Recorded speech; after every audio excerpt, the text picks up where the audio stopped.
এইখিনি এটা বিষয় খুব অসম উত্তপ্ত কৰি ৰাখিছে যে অসমৰ 6 জনগোষ্ঠীৰ জনজাতিকৰণৰ বিষয়টো অসম চৰকাৰে এই জনজাতিকৰণৰ বিষয়টো সম্পৰ্কত মন্ত্ৰী গোটৰ প্ৰতিবেদন দিবলৈ গৈ আছে 25 নৱেম্বৰত আৰু ইয়াৰ মাজতে ভোটৰ ওপৰত দানহ পৰা দি ট্ৰাইবেল সংঘৰ লিডাৰ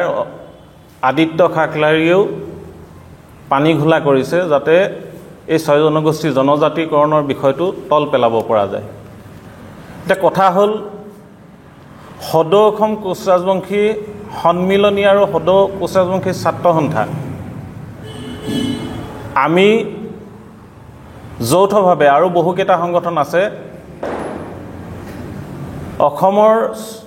কোচ ৰাজবংশীসকলক জনজাতিকৰণ কৰা আৰু 6 জনগোষ্ঠীৰ জনজাতিকৰণৰ দাবীত কেৰেলৰ লগত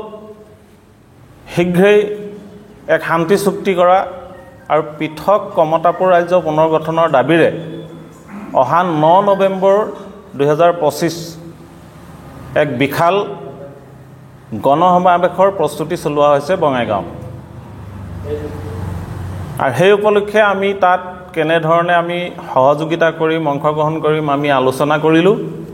কোচ ৰাজবংশীকে ধৰি অন্যান্য জনগোষ্ঠীৰ জনজাতিকৰণৰ বিষয়টোত কেৱল মাত্ৰ ৰাজনৈতিক স্বাৰ্থত ব্যৱহাৰ কৰা দেখা গ'ল। ইয়াৰ মাজতে আমাৰ 1996 চনত আমি কোচ ৰাজবংশীসকলে অধ্যাদেশৰ জৰিয়তে জনজাতিৰ মৰ্যাদা পাইছিলোঁ যদিও বিভিন্ন কাৰণত 3খন অধ্যাদেশ পোৱাৰ পিছত 18 মাহ আমি জনজাতিৰ মৰ্যাদা পোৱাৰ পিছৰ 4 নম্বৰ অধ্যাদেশখন ৰিনিউ হ'বলৈ নপাওঁতে আমাৰ জনজাতিৰ মৰ্যাদাটো কৰ্তন হ'ল। এতিয়া কথা হ'ল এটা জনগোষ্ঠীৰ জনজাতি মৰ্যাদা পাবলৈ হ'লে বিভিন্ন ধৰণৰ কথা বতৰা থাকে। এই কথা বতৰাবিলাক সংবিধানে নিৰ্ধাৰণ কৰি থোৱা আছে। সংবিধানৰ 342 নম্বৰ অনুচ্ছেদ অনুসৰি 1 আৰু 2ত উল্লেখ আছে 5টা ক্ৰাইটেৰিয়া যি 5টা ক্ৰাইটেৰিয়া ফুলফিল হ'লে এটা জনগোষ্ঠীয়ে জনজাতিৰ মৰ্যাদা পাবলৈ সক্ষম হয়। এই ক্ৰাইটেৰিয়াবিলাক ফুলফিল হোৱাৰ পিছত ST কমিশ্যন RGI এনেকৈ বিভিন্ন ধৰণৰ প্ৰক্ৰিয়াৰ মাজেদি গৈ আমাৰ পাৰ্লিয়ামেণ্টত বিল উত্থাপন হৈছিল আৰু তাৰপিছত আমি অৰ্ডিনেন্স পাইছিলোঁ। 2019 চনত ৰাজ্যসভাত 6 জনগোষ্ঠীৰ জনজাতিকৰণৰ বিলখন উত্থাপন কৰিলে। এখন বিল উত্থাপন কৰিবলৈ যাওঁতে সকলো প্ৰক্ৰিয়া তাত যি থাকে গোটেইখিনি কমপ্লিট হোৱাৰ পিছতহে সংসদত বিল হিচাপে উত্থাপন হয় আৰু তাত যদি কিবা খুঁত থাকে সেইটো পাৰ্লিয়ামেণ্ট ষ্টেণ্ডিং কমিটি থাকে পাৰ্লিয়ামেণ্ট চিলেক্ট কমিটি থাকে তেওঁলোকলৈ যাব। কিন্তু আমাৰ ক্ষেত্ৰত ওলোটা হ'ল।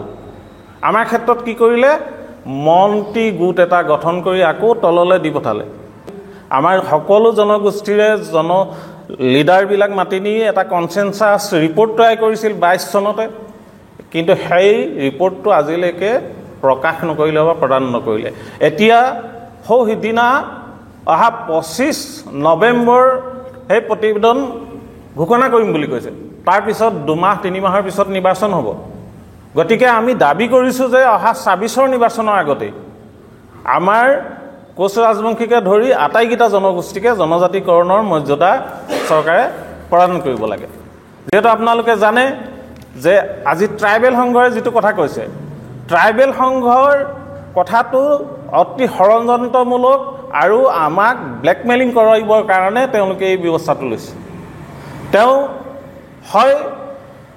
চৰকাৰৰ কিবা ষড়যন্ত্ৰৰ আঁত ধৰি এই কথাখিনি কৈছে নহয় তেওঁ অসমখন বিদেশীৰ চৰণীয়া পথাৰ বনাব বিচাৰিছে। তেওঁ আদৰণি জনাব লাগিছিল যে অসমৰ 6 জনগোষ্ঠীৰ জনজাতিকৰণ হ'লে ভৱিষ্যতে অসমখন ৰাজনৈতিকভাৱে বা সম্পদৰ দিশেৰেও এক সুৰক্ষা পাব। এই কথাটো তেওঁ কোৱা নাই। তেওঁ কৈছে আহোমসকলে মোক দাদাগিৰি কৰিছে জনজাতি নাপাওঁতে। এই কথাবোৰ ক'ব লাগে জানো? তেওঁলোকৰ জনজাতি মৰ্যাদা 1970 চনত পাইছে বড়ো কছাৰীসকলে। 1980 চনত অসমৰ ৰাষ্ট্ৰপতি শাসনৰ সময়ত এজন বিষয়া আছিল HC চাৰিন বুলি। তেওঁ যিটো তুলনামূলক অধ্যয়ন কৰিছে বড়ো কছাৰী আৰু কোচসকল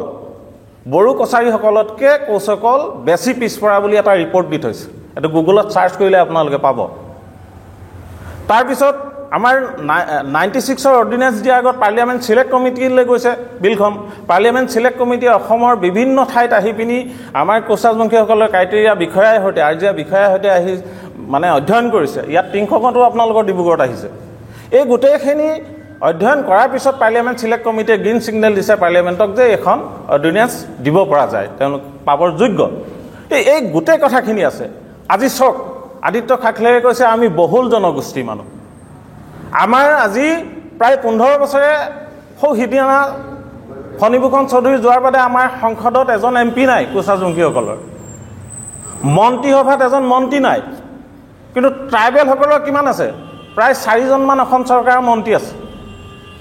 সাংসদ আছে 3-4জন তেওঁলোকৰ আইএছ অফিচাৰ নাই নেকি বৃহৎ অফিচাৰ নাই নেকি এতিয়া তেওঁ যেটো কৈছে যে সোশিও ইকোনমিক যদি সাৰ্ভে হ'ব লাগে আমি ওয়েলকাম জানাইছো আমাৰ লগতে ট্ৰাইবেল সকলৰো যিসকল এক্সিস্টিং ট্ৰাইবেল আছে তেওঁলোকৰ সোশিও ইকোনমিক সাৰ্ভে একেলগতে হ'ব আমিতো কোৱা নাই ইয়াত ডিব্ৰুগড় মিলন নগৰ হাতিমুৰাত ট্ৰাইবেল সকল কিমান এডভান্স আমিতো কোৱা নাই শিৱসাগৰ কাংকান নগৰৰ মিচিংসকল কিমান এডভান্স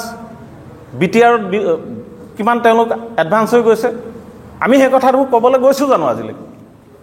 গতিকে এই ষড়যন্ত্ৰমূলক কথাবোৰৰ পৰা উচতনিমূলক কথাবোৰৰ পৰা যিবোৰে আমাৰ মাজত সংঘাত সৃষ্টি কৰিব পাৰে এই কথাবোৰৰ পৰা আদিত্য খাকলাই আঁতৰি থাকিবৰ কাৰণে আমি হকিয়াই দিছো জুনমণি আভা হৈদিনা ঢুকাওঁতে আদিত্য খাকলাই মুখৰ মাত নাছিল যোৱা কংগ্ৰেছ চৰকাৰ আমোলত শিৱসাগৰ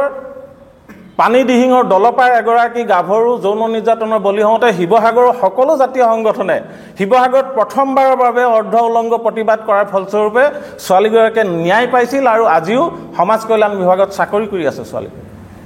আমি তেনেধৰণে জীয়াই আছো জনি